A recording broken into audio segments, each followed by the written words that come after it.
নবী করিম সাল্লাল্লাহু আলাইহি ওয়াসাল্লামের অসংখ্য অগণিত সুন্নাহ আছে, যে সুন্নাহগুলো আমাদের সমাজ থেকে হারিয়ে গেছে। সেই পরিত্যক্ত এবং হারানো সুন্নাহগুলোকে পুনর্জীবন দেওয়া দরকার। যে যারা নবী করিম সাল্লাল্লাহু আলাইহি ওয়াসাল্লামের সুন্নাহকে জিন্দা করবে, পুনঃপ্রতিষ্ঠিত করবে, প্রচার করবে, আঁকড়ে ধরবে, সেই মানুষগুলোকে নবী সাল্লাল্লাহু আলাইহি ওয়াসাল্লাম বলেছেন তাদের জন্য শুভ সংবাদ, তাদের জন্য অভিবাদন, মোবারকবাদ।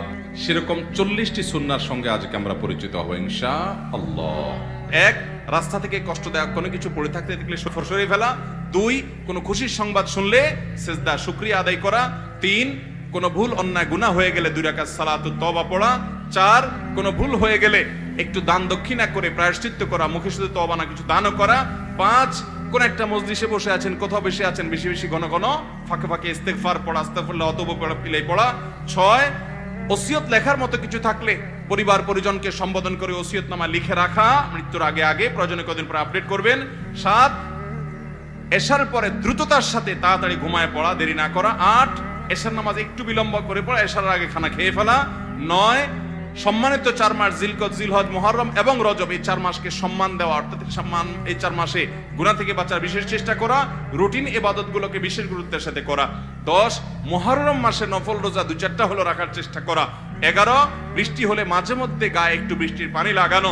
12, মসজিদে ঢোকার পর 2 রাকাত নামাজ পড়া, ওযু করার পর 2 রাকাত নামাজ, তাহিয়াতুল ওযু, তাহিয়াতুল মসজিদ পড়া। 13, ব্যবসায়ীরা কোনো কিছু বেচার পরে ফেরত নেওয়া, আল্লাহকে খুশি করার জন্য, এটা সুন্নাহ হারিয়ে যাওয়া। 14, সালাম শুধু পরিচিতদেরকে না দিয়ে বরং পরিচিত দেওয়া, পাশাপাশি অপরিচিত অচেনা মানুষকেও কি দেওয়া, সালাম দেওয়া।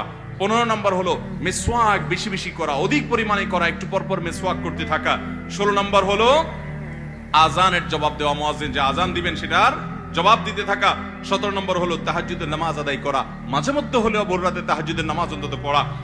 আর ভোর রাতে পড়তে না পারলে এশার পরে হলো 2 রাকাত করে তাহাজ্জুদের নিয়তে পড়ে ফেলবেন, সেটাতেও আপনি সওয়াব পাবেন।